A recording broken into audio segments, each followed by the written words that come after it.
welcome everyone. We are sitting here with Tim Freke, whose work we love, and we were introduced to 4 or 5 years ago now, I think, when Tim graced us with his presence on the TEDxBerkeley stage and came to the United States, and we did one of your workshops as well in Berkeley. So we are so happy to have you here. Oh, it's a delight. Thanks for inviting me. It's lovely to see you. Yeah, it's lovely to see you too. So before we begin, I'd like to give the viewers and listeners just a little bit of background on you. You have quite an impressive bio, Tim. You're a pioneering philosopher, right? And best-selling author of 35 books, which is translated into 15 languages. You have been exploring spirituality since a spontaneous awakening when you were 12 years old. So I'd love to hear about that because I don't think I've ever heard that story. And in your latest books, Deep Awake and Soul Story, which we have here, right, you offer a revolutionary approach to awakening for the 21st century and a visionary new understanding of the nature of reality. So thank you for being here with us today. A pleasure. So I'd love to start by rewinding the clock and hearing a little bit about your awakening at age 12, because I don't think I've ever heard that story. Well, it was a long time ago, but in essence, I grew up a very curious kid, I think. So life always seemed profoundly mysterious to me. And there was a hill in this little town that I lived in the southwest of England where I would sit with my dog and wonder about stuff like, what the hell am I here for? And what happens when you die? And is there a God? And what is suffering? And all that stuff. And I was kind of amazed, I think, that none of the grown-ups did that. They all just seemed to be rushing around trying to not think about the fact they were going to die and getting on with stuff that seemed trivial to me then as a kid. And then one day, sitting on this hill, something happened. And I had no idea what it was. Now I would say it was the first time I experienced a deep awake state. And suddenly it felt like being catapulted into another world, except it was the same world, but right next door, like sliding doors, just like, whoa.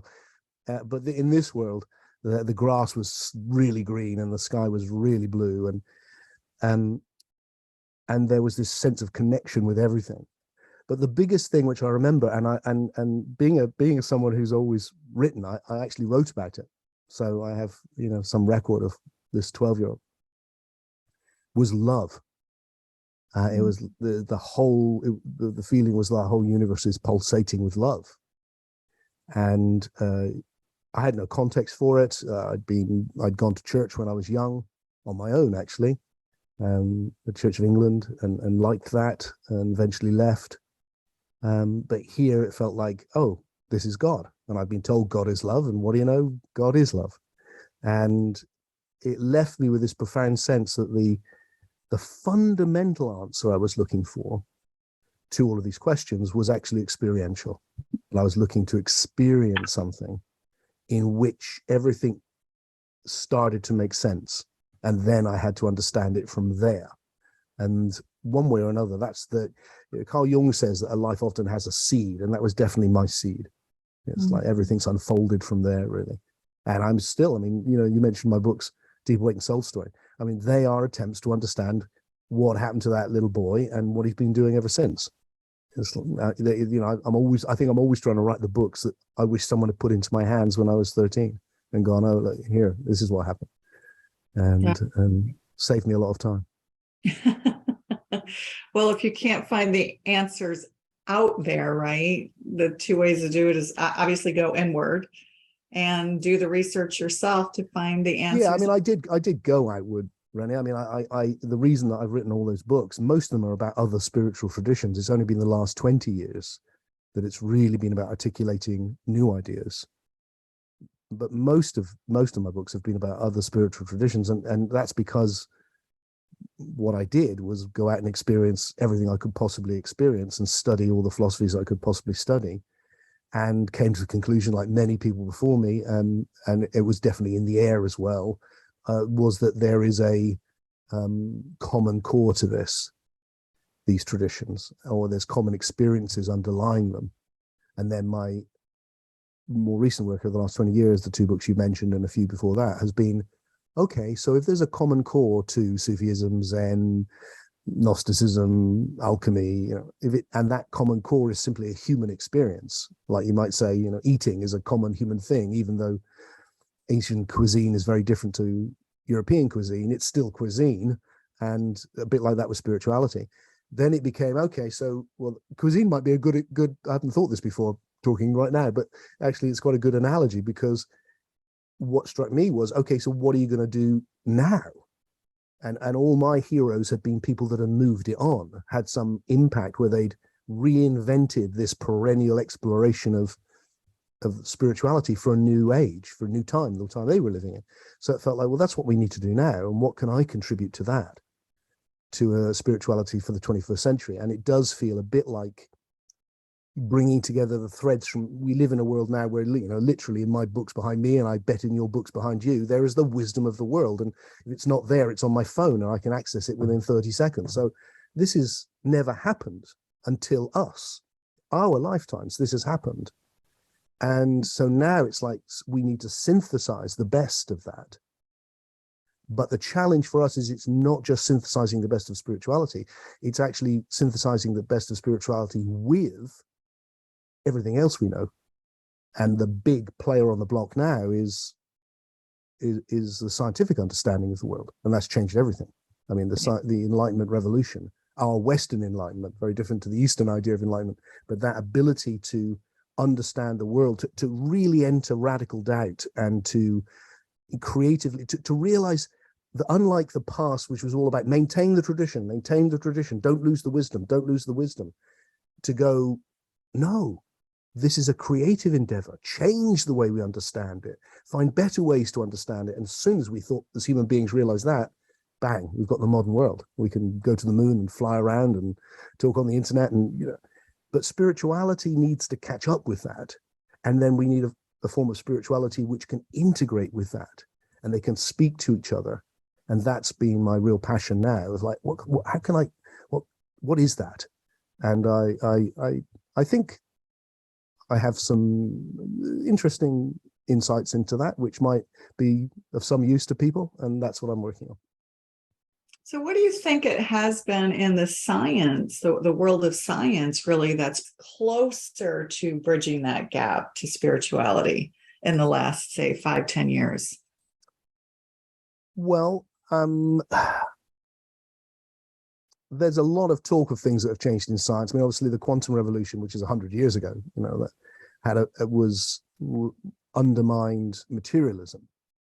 But you still have fundamentally in science, I mean, not all scientists think that by any means, but in fact, the closer you get to the cutting edge, the less people think this. But the general view of science amongst scientists and non-scientists is still got this, it's what I call DRP science, and that stands for determinism, reductionism, and physicalism. And these are these three ideas which go together. So one idea in science, which is very fundamental, it goes right back to Newton and the Enlightenment, is that there are laws that run the universe. And we have that metaphor because all of the people that were starting science, they all believed in God. So God was the lawmaker, and God decreed the moral law, the 10 Commandments. And he also decreed the physical laws, which was what they were working out. So and that goes right down to the idea in Einstein of, I'm trying to work out the thoughts of God. It's like, and then the universe follows these laws. But also it inherited a rather, I think, pernicious and ugly idea, which was around in Christianity at that time, which is predetermination. Well, God is all knowing, so he knows what's going to happen. He knows what I'm about to say next. Fish banana. I wonder if he did know that I was going to say that. It's like, but it's all like, and judgment too. Judgment. Yeah, oh yeah. So the whole thing's laid out. It's fixed.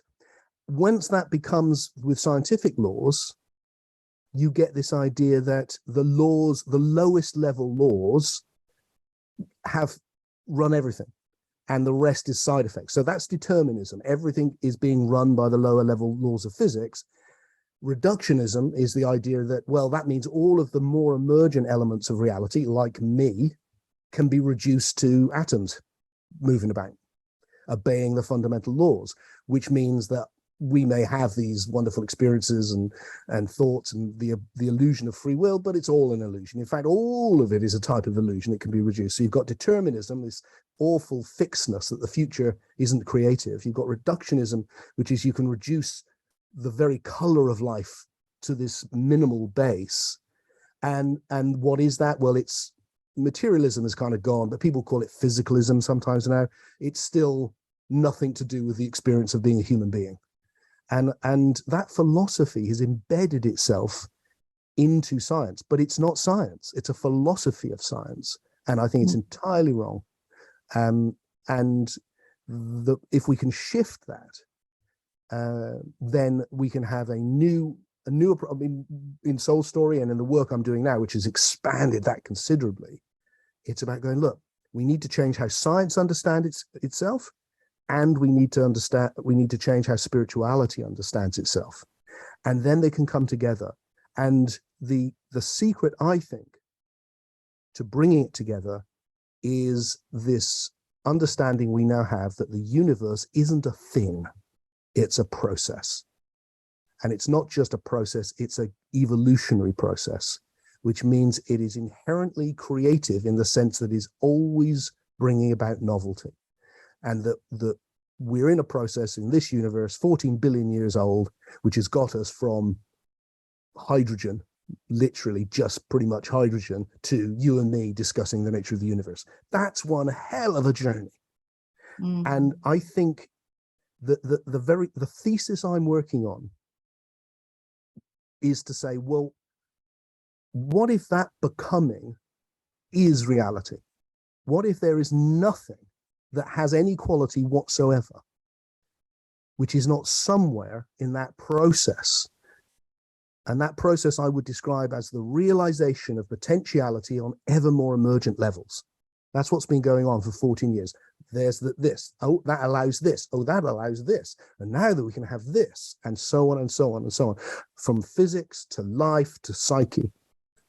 And what that would mean is that everything is the process, including the laws, so-called. So the laws aren't decreed by anyone. There's no one decreeing anything. It's just one process of becoming in which habits or algorithms, if you like, get set up, and the universe is learning as it goes along how to do stuff and repeating. And you throw that out the window. And once you've done that, you've got rid of determinism. So now it's creative, in part at least. You've got rid of reductionism because you don't have to bring everything down to the lower levels. You've got rid of physicalism, and you're going, oh, look, my thoughts are just as real as the atoms that make up my body. It's all real. And then you can turn to spirituality and go, okay, so what if the essence of spirituality is right, but what if it's misunderstood itself because it didn't have in the past the idea of evolution? Because what you get in spirituality is you get a kind of a devolutionary model. So it's all been, God's there, it's all perfect, and we've fallen into this awful place. That's the basic mythic model you get time and time again in the East and the West. This is the devil's playground. This is Plato says the body is a tomb. This is death. You've fallen into this limit. If you could just get back to where it was all perfect by throwing off the physicality, throwing off emotions, throwing off attachments, throwing off everything that makes you human, you could get back to what you really are, which is this free floating something of it. If all of that is wrong, but actually the area which spirituality is exploring is nevertheless real, it's just the most recent element to have emerged in this process of evolution. So that the psyche, which this thing we're in right now, which is arisen from the biology, this, if I look at it right now as we speak, my thoughts aren't physical. They don't exist in space. They're imaginal. They're a different level of information. So that is definitely the latest thing that's evolved. That's for sure. So what if that imaginal realm is what spirituality has always been about? And rather than it being just a sort of strange byproduct of the body, it has evolved, just as the whole biological ecology has evolved from matter, a whole psychic or soul ecology, which I call the imaginos, has evolved from biology. And that's what spirituality has always been about. And that's where we can find answers to the great spiritual questions about what happens after death and meaning and even God. That's why you refer to in your book, you talk about emergent spirituality. So Yeah. the ever changing, right? The cycle that we're always kind of awakening into something new because it keeps changing and evolving. Yeah, I wanted to ask a question, I guess. The idea that you're mentioning of this process, this evolutionary process, you kind of have alluded to the idea that we as human beings, how do I say this? That there really doesn't appear to be any separation between or among time and space itself, source energy itself, that we are the process of this evolution. We are literally the process of source, of God, of whatever this is, that we are the creators of all of this. No, I don't think I am saying that. I think what I'm wanting to say is there is no source. There is a process of becoming, and it starts with the simplest things you can imagine. So what's the simplest basic quality you can imagine? Well, it's not God. That's a pretty complex thing, isn't it? That's amazing. Something with all-loving, super intelligent, beneficent. That's like, so my guess is that what we experience as God, and I've spent my whole life since I was 12 experiencing that and going deeper and deeper into it as much as I can, that's not where it starts, that's where it's going. That the whole process is becoming ever more emergent, and that thing which I experienced as God and which so many people have, that's the most emergent level. That's not the simplest level. And the simplest level is actually the quality that everything has, which the term that I use, and it's the old Greek term, is being. So the isness, as the Zen people say. So there's I imagine like if you take the physics metaphor, a field of being which is informed, and the most basic form of information that can inform anything is two-ness, relationship.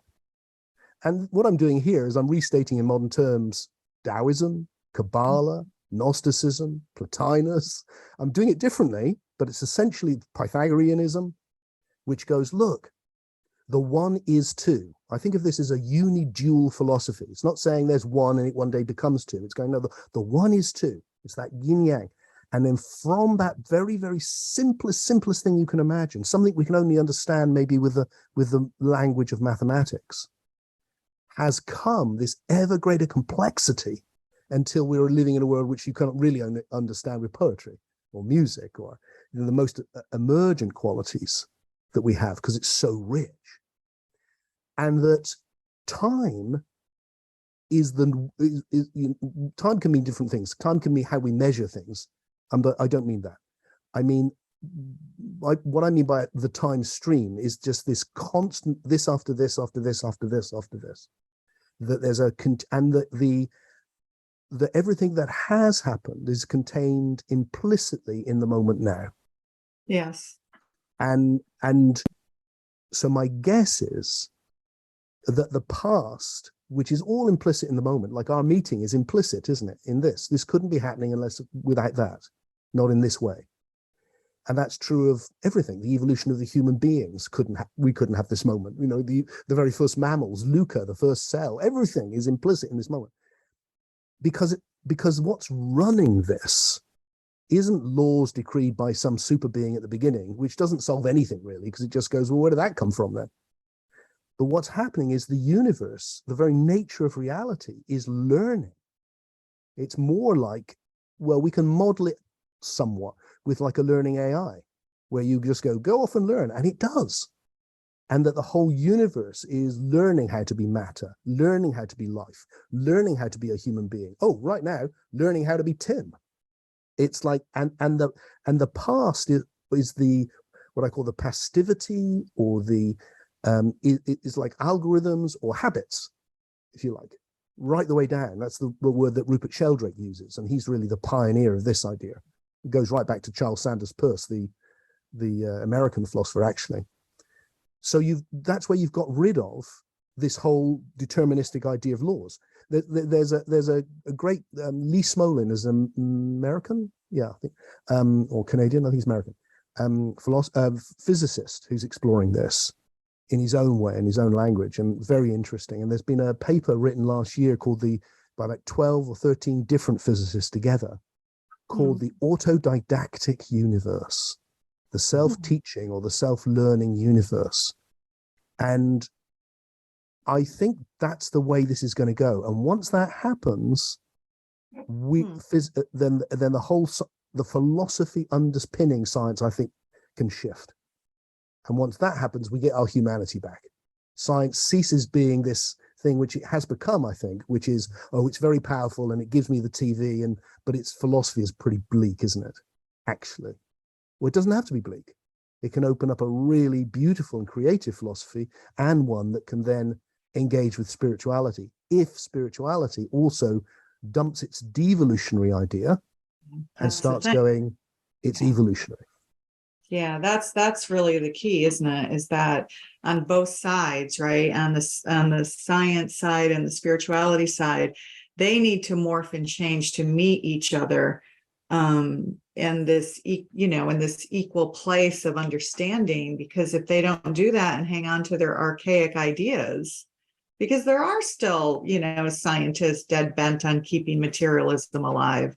It's fading, but I suspect most are still not materialism per se, perhaps, but the philosophy I described, I think, is very, very widespread still, and not ubiquitous. And of course, people are human beings, so a lot of people may have that philosophy officially, but unofficially, they have all sorts of things going on in their lives, and they've had near-death experiences, and they felt a bit strange when their dad died, and they had a moment where they were out walking and suddenly they were one with the whole of nature. So they're having all these experiences as well, of course, and they just need permission to go, well, that's because they're real. And so what we need then is a kind of a rational spirituality. Yes. I mean, it's always been rational. Rational just means giving good reasons. So human beings have always tried to look for good reasons way before science. But what science did is it really upped the ante with the Enlightenment. It was like we took this idea that we could not just reflect on before. If you look at the traditions, all the arguments are, is it this or is it this? Let's look at the Bible. Right. So and that's not rational. So it's still rational within that framework. Yeah. And that's what all of the great theology, Aquinas and all these people were doing. But if you go, maybe the Bible's not right, then you've gone down a level.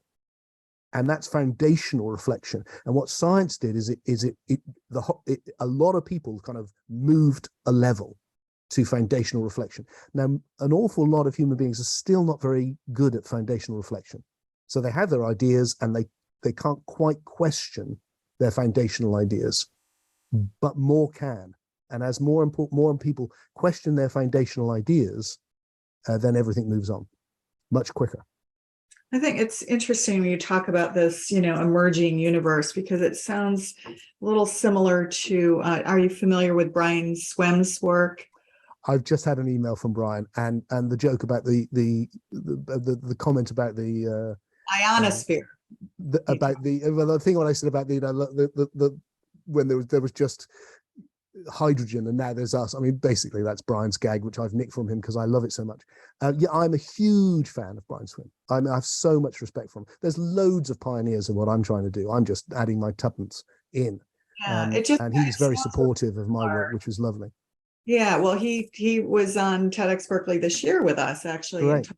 This emerging ionosphere. And so it just sounds somewhat similar to what you're talking about, actually, which is fascinating and beyond, I think, what most people can comprehend, really. I'd love to hear how we can make that more digestible, right? Well, I think that's the job of people like me. I mean, my job is to try and, as a philosopher, I'm not much good at most other things. So I can try and do my best at this.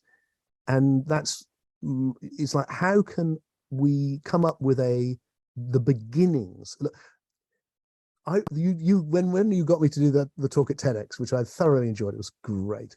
And I ended it with this idea that a new understanding was coming and it would change everything. And it sounds like, whoa, that's a big claim, but it's not. Of course, a new understanding is going to come. What, you think it's finished?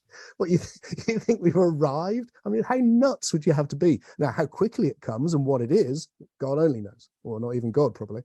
It's like, that's a big question. But that it will come and that it will change everything is obvious. Look at the whole of history. So then it becomes, okay, so what could it be? And how can we say it in a way that people can get? Now, because of the very process of what I call passivity, when you hear something new for the first time, it's quite difficult, especially if it's foundational, because most of the time you've got a whole ideational network that you've arrived at from your culture, from your subculture, from the books you've read. Often it doesn't quite hold together, but it's good enough. Well, and then cognitive dissonance sets in.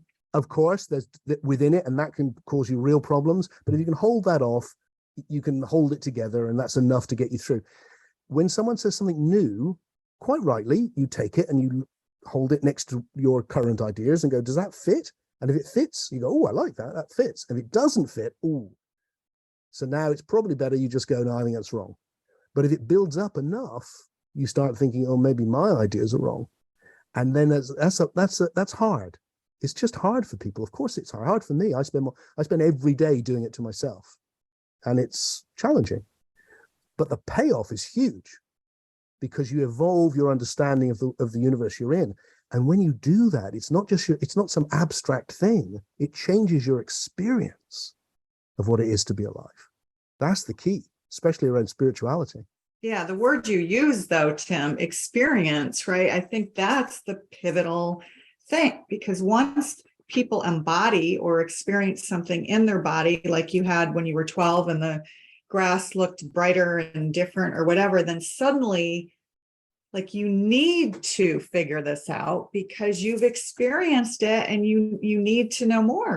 This is the reason that ayahuasca journeys and frog medicine and psychedelics are all emerging right now, because, this is, I don't want to say the quick fix to get there, right? We just went to a book reading with Michael Pollan's latest book, Your Mind on Plants, right? And, he was talking about the different strains and, there's quick ways to get there. And then there's the 12-hour journey to get there, and all of these experiences that people are going through and they want more of, right? And so, you're absolutely right.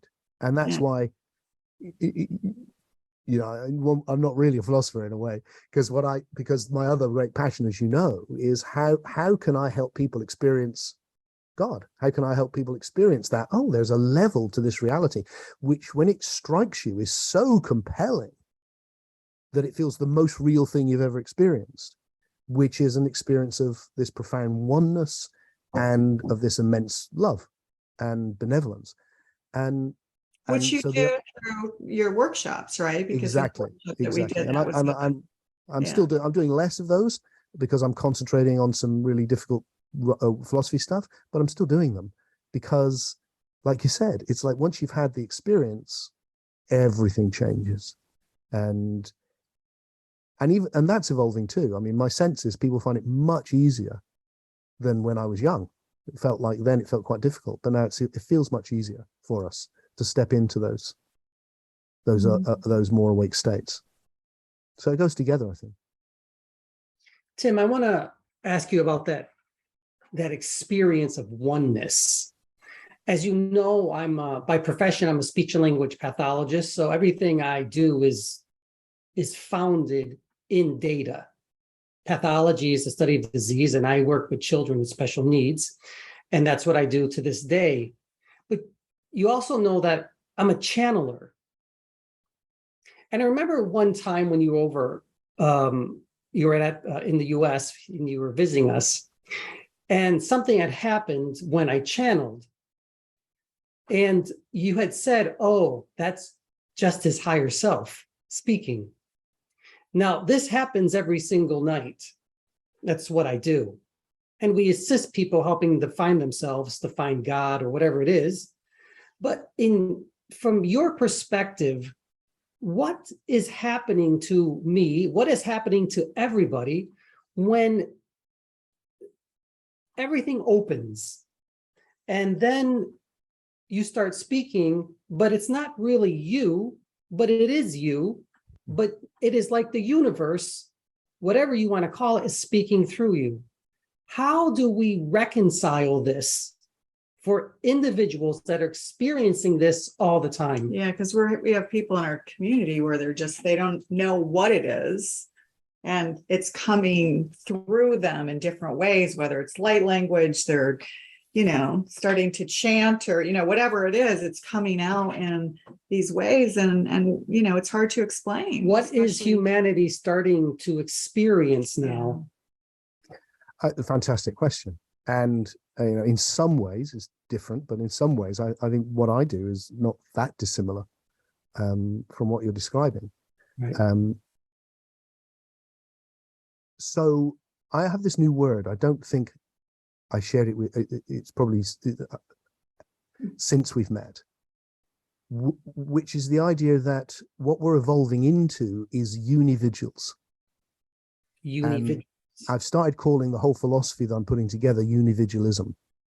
And the idea there is that a univigil is an individual who's conscious of unity with the universe. And so that's this deep awake state that we've been discussing. Now, part of that is because I want to say that this oneness experience comes, that the individual is the foundation from which we awaken, not, as is popular amongst some groups at the moment, an impediment that's in the way of us awakening. I think our individuality is beautiful. I don't think it's a mistake. I don't think it's an illusion. I don't think we need to get rid of it. I think we need to develop it as much as we can. And as we do, as it matures, as the psyche or soul of our individuality evolves, we're able to enter into these unividual states of oneness deeper and deeper and deeper. Now, I said earlier, I thought that it made sense from what I was exploring to say that that thing I experience as God is not at the beginning, but is rather where it's going. Now, I just want to stop off along the way to just say a little bit more about that, and then I'm going to come and try and answer your great question as best I can, which is, there's lots of reasons that's very attractive to me. One is, frankly, if you put God at the beginning, he's a monster. And this is an old Gnostic problem. Because the world is full of awful things which he could have avoided, or it could have avoided. He's also a bit crazy, because if you wanted to get to the point where we were all, in these souls and doing it all, did we really have to have 250 million years of big lumbering reptiles and 5 extinctions? He doesn't know what he's doing. It's like, really? It's like, what is he, just playing dice? It's like, what? So this all omnipotent, all-powerful, loving deity at the beginning, he looks like an idiot and not a very nice one. So, that's why a lot of people have rejected that idea. And it also, metaphysically, it doesn't help in the slightest, because you've replaced one big mystery, like, where did the universe come from, with an even bigger mystery, which is, where did God come from? Right. However, if you go, well, the universe is flowering into God, or a bit like, you take an egg, a fertilized egg, and it became you. It didn't start off doing philosophy, but it ended up doing philosophy. But it started just as a fertilized egg. And a bit like that with the universe. The universe is flowering into the most emergent thing. Well, then you go, so if that was the case, what would that be? And my hypothesis that I'm playing with is that just as we got individual cells, which is the basic unit of all life, and then it turned into these incredible multicellular organisms, And the secret to that was that all the cells, which are basically the same when they start, individuated to do different things, to have different qualities which work together. Well, what if it's like that with souls or psyches? And by soul or psyche, I mean this thing we're experiencing right now, which is non-physical. And what if God is the communion of souls, like the body is the communion of cells? And that as we individuate into our unique self, and awaken to that oneness of being, like, I'm unique, but it's all one being. One of the other phrases I really like is like, the universe is the one in relationship with itself through everything. So through you and me, which is why when I get people gazing in each other's eyes, they suddenly go, oh, I'm looking at myself. Because on a deeper level. It sounds very Rupert Spira in a way. Well, in a way, although I do disagree with Rupert about a lot of things. But what you're doing then is you're going, okay, so then to come to your question, which I'm sorry about, it took me so long to come back to it, but hopefully it will help. I think what's happening is that more and more of us in our own unique ways are unividuating. We're waking up to that fundamental oneness. We're a unique individual, but now we're embedded in a communion of souls. And that communion of souls is a higher level of emergence than we are, which is why it's very hard to know what it is, because it's a bit. You mean the collective? You mean the collective? It's a collective, but that collective is coming together to be more than the whole is more than the parts. And I think what happens with these other states, like you're describing, where it's suddenly like, wow, where did that come from? And we end is, I think, we're talking from the most emergent part of our soul, which is actually in touch with God. Now, that's the same old idea that's been around for ages. The difference is it's now evolutionary. It goes, you haven't fallen from that. You haven't made a mistake, and you're growing into that. Keep growing. It's like, keep growing. And that will happen more and more and more. And what comes out of you will be unique to you. Will it have complete authority? No. Will it be colored by your psyche? Definitely. Do you need to be alert to that? For sure. But it will still be the deepest voice that you have found. And that's why I said it was similar with philosophy. It's like, I do my best to tune into that and find these ideas. I still have to test them and try and refine them with all of me. But there's no doubt about it, the moment of inspiration when you just suddenly go, oh my God, that. Well, God was one of them. The moment some years ago where I went, God's not the beginning. God's where this is going. So, oh, where did that come from? God's. Yeah, I mean, you talk about, because, one of the favorite terms that we love that you use, and we use it because it's so brilliant that you came up with, is the soul streams. It just makes sense, right? So it's if I'm understanding this correctly, it's almost like you're tapping into the collective soul stream, which includes your soul stream, individualized, and you're accessing all that is of those soul streams and bringing in what works to assist you in your individualized soul stream or state. Yeah, essentially, Rennie. Yes. So once you've got the evolutionary idea, you can just look around you and go, oh yeah, I'm living in all those levels. So I'm looking at the garden. There's the earth. That's still there. There's the plants. They're still there. Oh, there's the cat.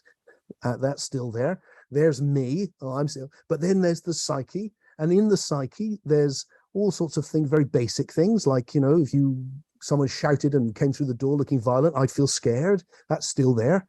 But right up to my devotional love affair with God. And it's all there. But this is the latest thing. This is the most emergent, which has taken a lot, and so it's about tuning ourselves into the most emergent thing. And the most emergent thing for me is the thing which I experience as this all-embracing benevolence or love. And then suddenly it's like, the reason that it's so benevolent is because love is how the oneness feels. And it's not running the show. It's emerging from it. And it is looking back through us going, let's make it better. Yeah, that's the mirroring in a way, in the quantum universe in a way, right? So that mirroring is like, okay, what I put out comes this, and it keeps emerging, and I don't want to say growing, because growing suggests a linear frame of reference, right? Because when you talk about the different layers, that's all linear, which doesn't exist in a from a quantum perspective. So I'm not sure about any of that, Renee, to be honest with you.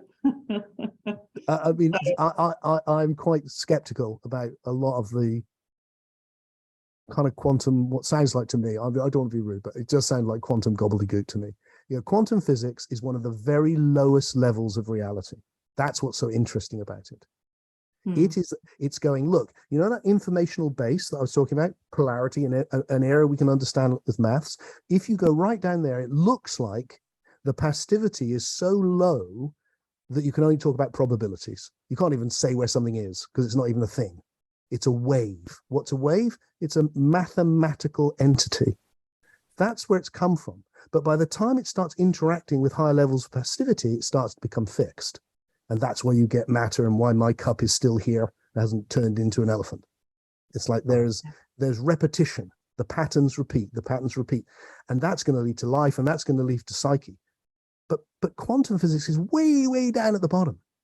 It's like it's a foundation. Because it's dealing with the micro level. Is that what you mean? Yeah. It's very early. It's a very early level, and I don't think quantum physics is going to help us understand spirituality. I really don't think. I think it'll help us understand the nature of the universe massively, and I think it fits very much with the model that I'm trying to. So I said the universe is the one in relationship with itself, and that everything therefore is relational. So what you can see with quantum physics, or one interpretation, and there's many, and it hasn't been decided on yet.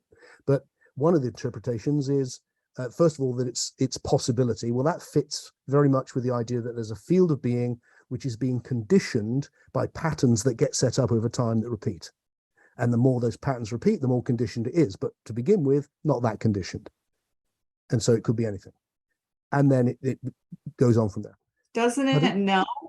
Well, the spooky action at a distance, right? Einstein's famous quote, right? Doesn't it in some way know there's some kind of almost predisposed connection between soul streams, if you like? I don't think, way, way before soul streams, way before. There's we haven't got matter properly, let alone life, let alone psyche or soul.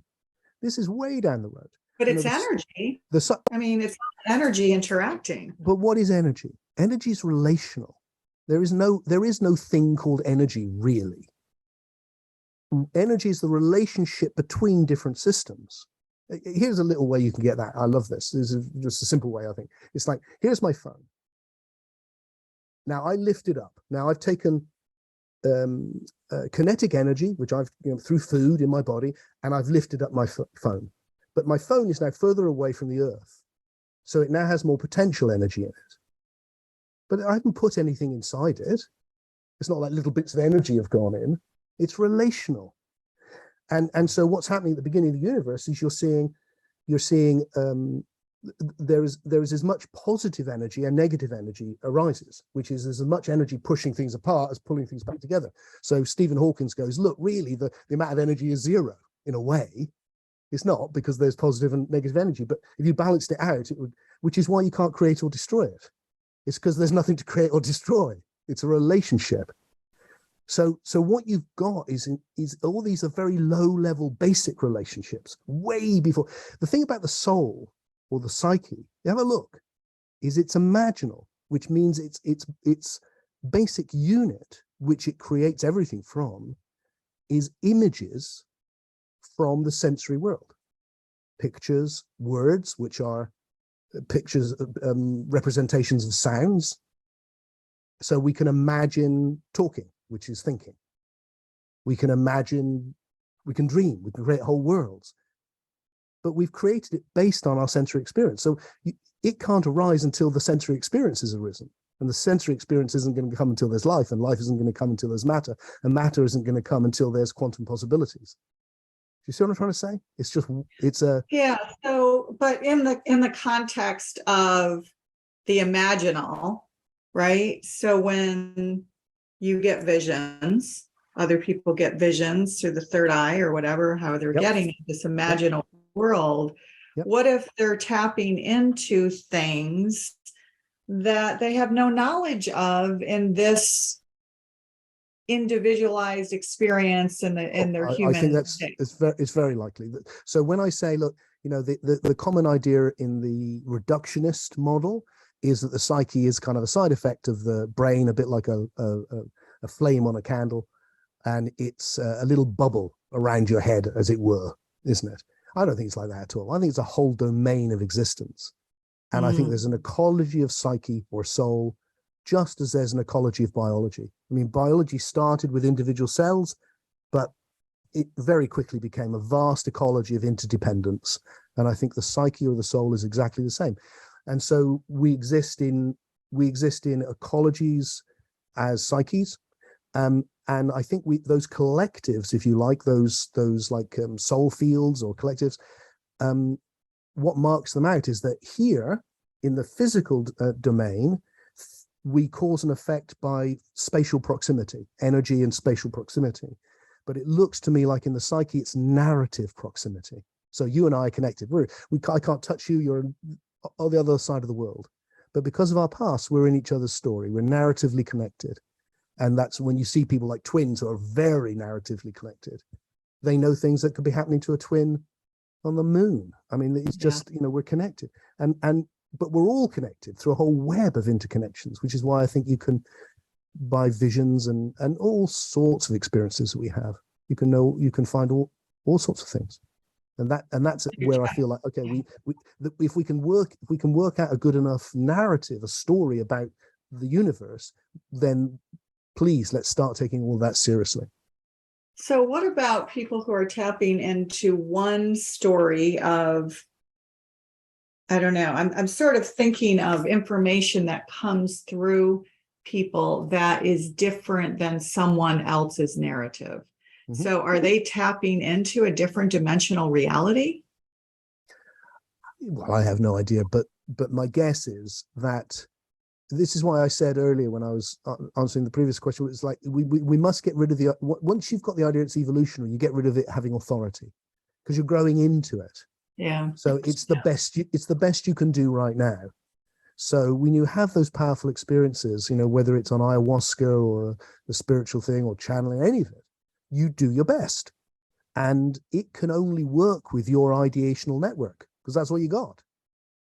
So it will work with your ideational network. But if you stick with it, it will transform your ideational network. And that's what's happened for me, for sure. I mean, I could give you a whole list of things. The last 10 years has been discovering how wrong I've been, really. It's been going, I was wrong about that. I was wrong about that. Oh, completely wrong about that. And because that's what it entails. And finding better ways of understanding things. And then, hurrah. But it's a bit humiliating as well, of course, because you have to be able to swallow that. Tim, would you say that we as human beings, I always ask, what's the question? Why are we here? What's the purpose? Are we evolving into unividuals? Again, unividuals. Are we becoming God again? Is that what's happening? Are we literally becoming what you're speaking about? Yeah, I mean, in a way, what I'm saying, I think, is look, we are enabling the emergence of God by our own soul's evolution into these more emergent states. Yeah. And by coming into communion with each other and the whole of the universe, we enable the emergence of something utterly, utterly divine and beyond me to even give words to, really. But that makes sense, actually. Remember, we were talking about how do we make it digestible? That actually makes sense. Doesn't it? It's a beautiful vision. Yeah. And then if you go, so what's the purpose? Then you go, well, look, the purpose itself is evolving. So what I'm describing as the nature of reality is the realization of ever more emergent possibilities, starting from the simplest, and on it goes. So that doesn't have a purpose. It's almost like its purpose is what it is. It's the realization of ever more emergent possibilities. So what's my purpose? Well, presumably now that is now conscious. That process, which happened for 14 billion years unconsciously, is now happening consciously. Yeah. And I can consciously go, oh, how can I realize the more emergent potentialities of being Tim? And how can I help us do that collectively? Because now that process is the same process, but conscious. And the most emergent one that I can see is to come into communion and facilitate the emergence of God. Yeah, I mean, it's really this expansion, if you want to call it expansion, or deepening of consciousness. Really, it's an expansion, an awareness, and a deepening of consciousness at an individual level that taps into the collective, and the collective I mean, it's just this sort of beautiful, almost, infinity eight going back and forth, assisting each other. Yeah, for sure. That it goes in every direction. But I think that's right. The thing which I really want is to, and I want this because my deepest intuitions when I enter those states, right from when I was 12, is that this journey we're on matters, and that a human life is not nothing. And it's not just a big cold universe and blah. It's like, no, it really, really isn't.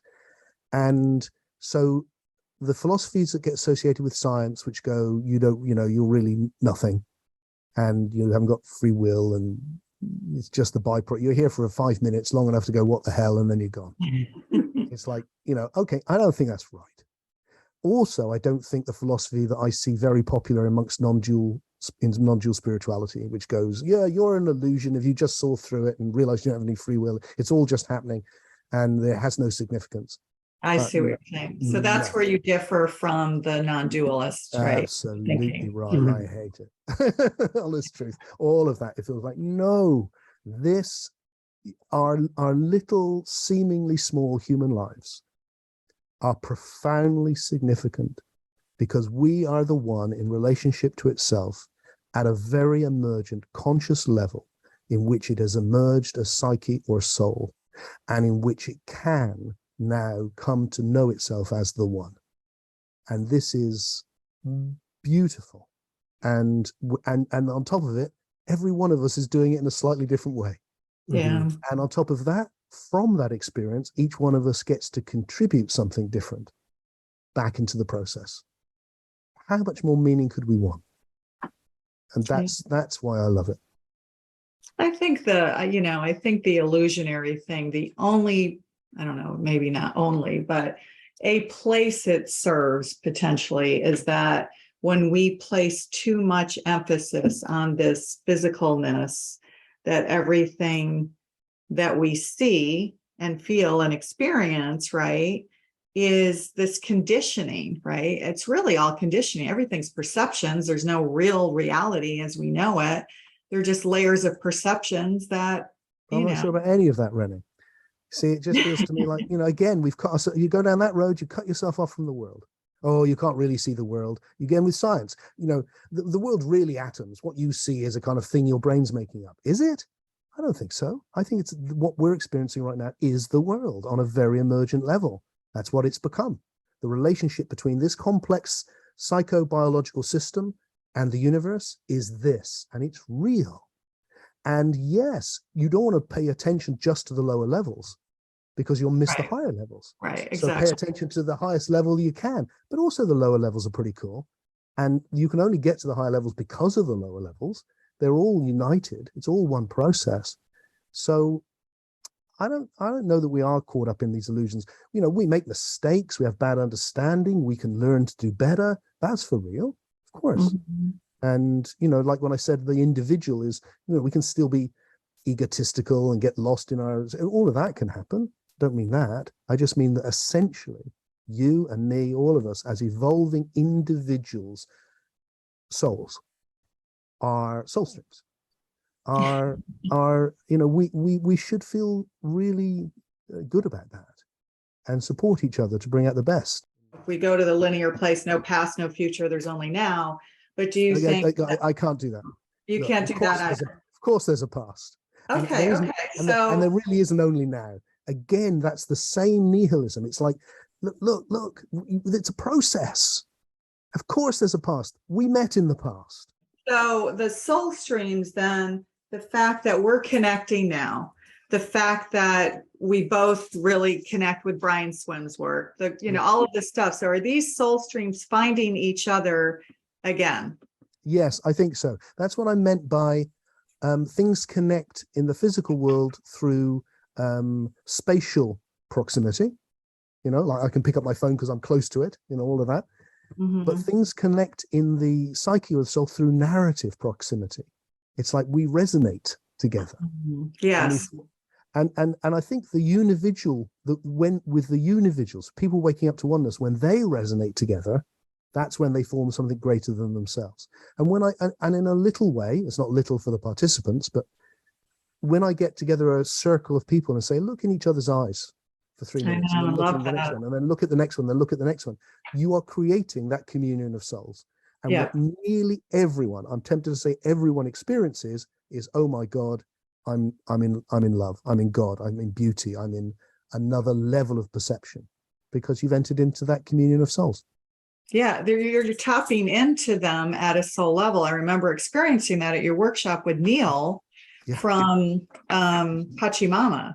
Yeah. And after we had this gazing together, we kind of came, looked at each other afterwards, and he said, "It's good to see you again."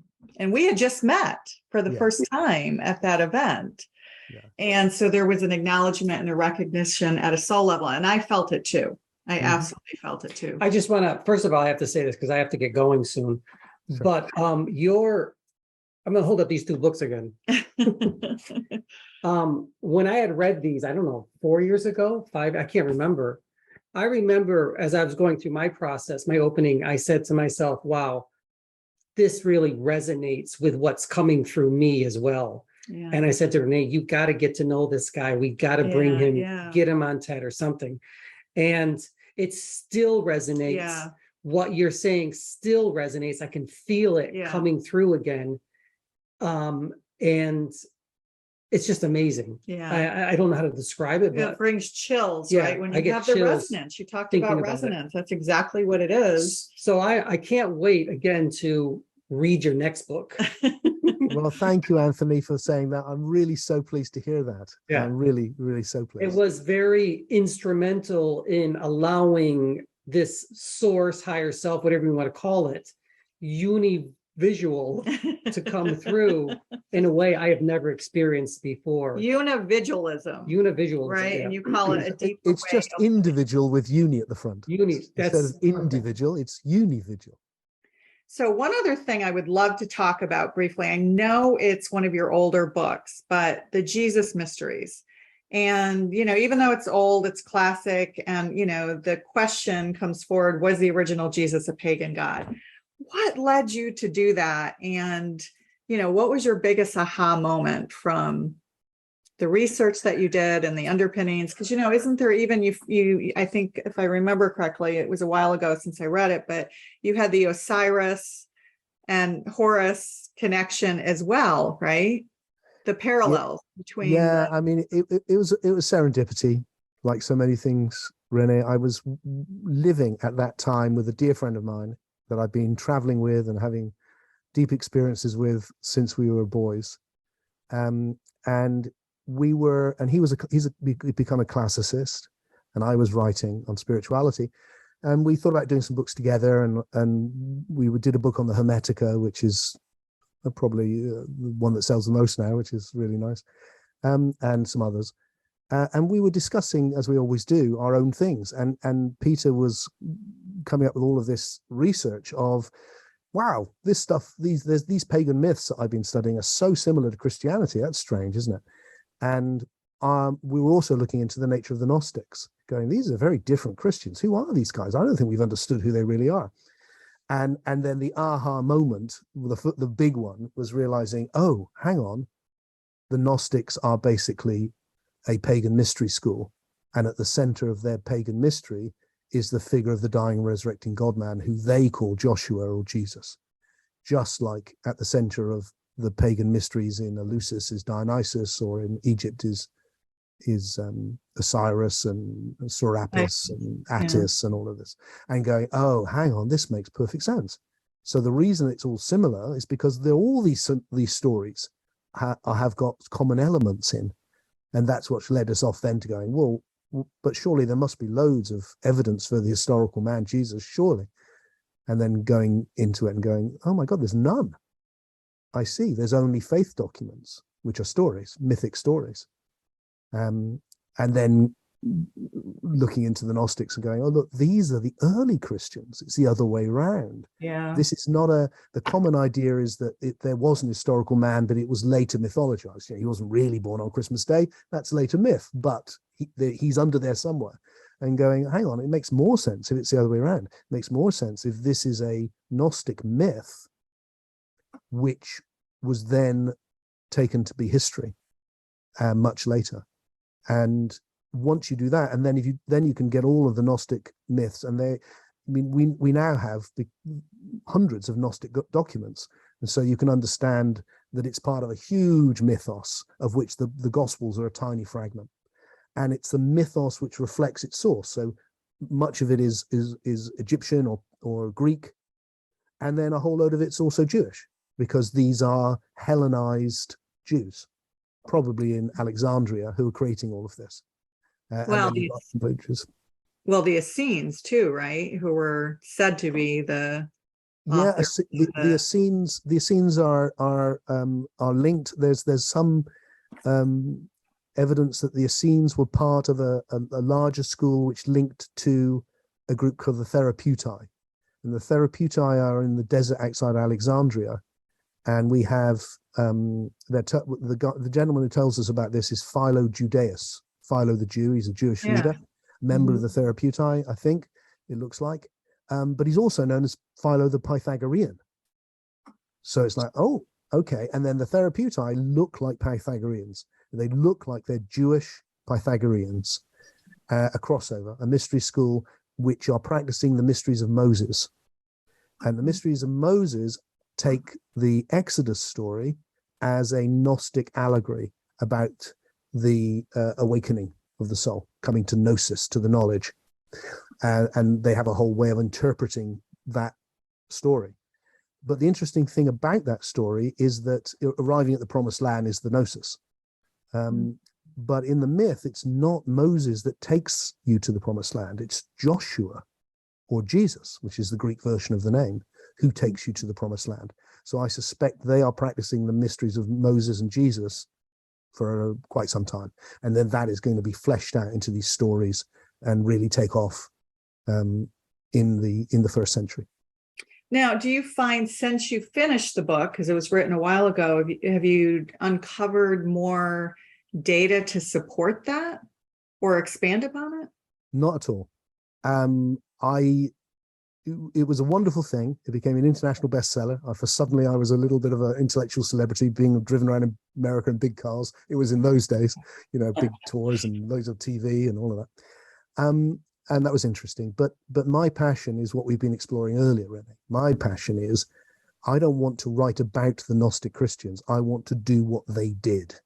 And what they did is they took the traditions that were around at the time, their Jewish traditions, and the huge pagan tradition in which they were living within, this really powerful thing, and they created something new and valuable, and something which was a huge jump forward, because I can't tell you how significant I think it is, because you move from this idea of a judgmental, nationalistic, violent God of thunder, which is Yahweh or Jehovah, into the Christian God of love. And you are going to get, and that is going to change everything. So when we talked earlier in our conversation about we are creating or facilitating the rising of this higher level of emergence, which you could call God, I think there's good reasons for thinking that's when it started really taking off. Yeah. Yeah. And it was actually playing a role in that happening. So yeah, I for me, agree. it's like, so since then I've really fallen behind, but also I am aware is that loads of people now, I mean, we're old hat. I'm sure been forgotten, because more and more and more people have picked up on the basic idea and have run with it in different ways. And it's no longer, when we did it, it was like really heretical. It was like, Yeah. what? Yeah, But I don't. But exactly. now, if I go, I don't think there was a Jesus. I think it was a myth. I go, oh, yeah, okay. That wasn't like that in 1999 when the book came out. Then it was a big deal, but it's changed. Yeah, it's changed because I think that, things like the Dead Sea Scrolls and the Gnostic Gospels and, all of these texts too have been translated into more languages, and it's allowing people to rethink Christianity as we know it in different ways. I mean, myth is on an extreme side, right? From the truth over here of the Bible, and that's all there is. And then there's all these different varying levels in between. I think the key thing with myth, though, is to understand, it's really important to me, is that, we dedicated that book, as you probably know, from the front, we dedicate it to the Christ in you. This is not an anti-Christian book at all. Yeah. And the reason that probably, the new atheists were about to take off and become huge. And the reason they became huge because they were attacking religion. We weren't. What we wanted to go is, look, there's something even more profound than you can imagine here. This is not a story about somebody else who did it for you, and you have to just believe, based on no evidence, this miraculous story. This is about you. You are it's an initiatory allegory which leads to you dying and coming back to life. That's right. In God. That's what it's about. And the second book, Jesus and the Lost Goddess, was for me even more important, because that's where we went through and went, first of all, there's a Christian goddess, which very few people know, but there is. And it enabled us to go through and go, look, can you see what this means? Because if you get that, you come into this gnosis. And the gnosis, I mean, when I mentioned it earlier about being a univigil, an individual conscious of oneness, that's just a new name for the gnosis. People have been exploring this forever. It was just, so everything that I've shared earlier in this conversation could be described as a neo-Gnosticism or a neo-Hermeticism. It's a new version of this strand which has been evolving. It's really interesting that we're having this conversation now, and I wish Anthony were here for this part of it. But when he channels and brings through these energies that individuate as Yeshua, Mary Magdalene, right, Metatron, all of these, energies that you read about in the holy books, right? And then there's this God source energy that also comes through. And the way it's been explained to us recently is really along the lines of what you're saying. It's this, if you want to call it Christ consciousness in us, that's one term for it, which is just pure divine love. So it's individuating as these energies, right? But it's really whatever this all that is, the universe bringing it in, and it's just individuating as these energies that we choose to bring forth for teaching. I don't know. It feels like that to me. Yeah, I think I would agree in that. I think in essence, which is that the imaginos, the world, the vast domain of the imagination, which anyone's explored it at all, whether it's through ayahuasca or meditation, it's vast and immense and wonderful. It's full of images, and these images are real. It's what Carl Jung was meaning by the archetypes. It's like it's a fundamental. The further back you go, all of the past is there. So the image of the Christ is a very old image, and it itself is based on even older images of Osiris, and going way back probably to Neolithic times. So that is a way in which you can contact something deep about the nature of the soul. And one of the things again which Jung discovered was that if you then, and this is the basis of a lot of the old magic traditions which I studied and experienced a lot in, which is if you then create that image in your mind, in your imagination, it will start speaking to you. And it's worth listening to, you know, and whether that's Jesus or Isis or any of these figures. Or for Jung, he had a character he called Philemon, who taught him. He was his teacher. Yeah. Was he part of him or not? Well, it's hard to say, isn't it? But you know, I think we're just scratching the surface of what's arisen in the Imaginos. If, as I suspect, when the body dies, we continue to exist in the imagination, in the soul story, if the soul stream continues, then who knows what's going on in there, in the bardos, as the Tibetan call them, or whatever, you know, these imaginal worlds, which people describe in near-death experiences and all the rest of it. You know, I think, you know, because we're fixated right now on the Outlander, we're just like, you know, going through all the seasons. And, you know, when we're channeling and asking about that, right, is that, you know, everything's channeled, really. I mean, you don't have to use that word, but everyone's bringing stuff in from these soul streams. So where does that come from? And can we time travel, right? And the answer was, well, yes, of course, it's just a frequency.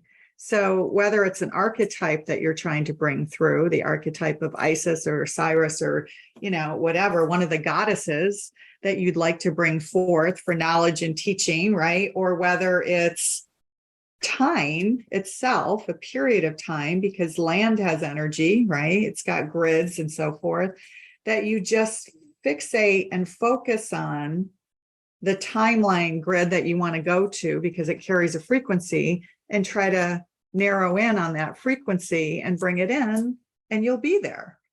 That was the answer. Now, making sense of that with our, you know, logical minds that's another question, but that was the answer.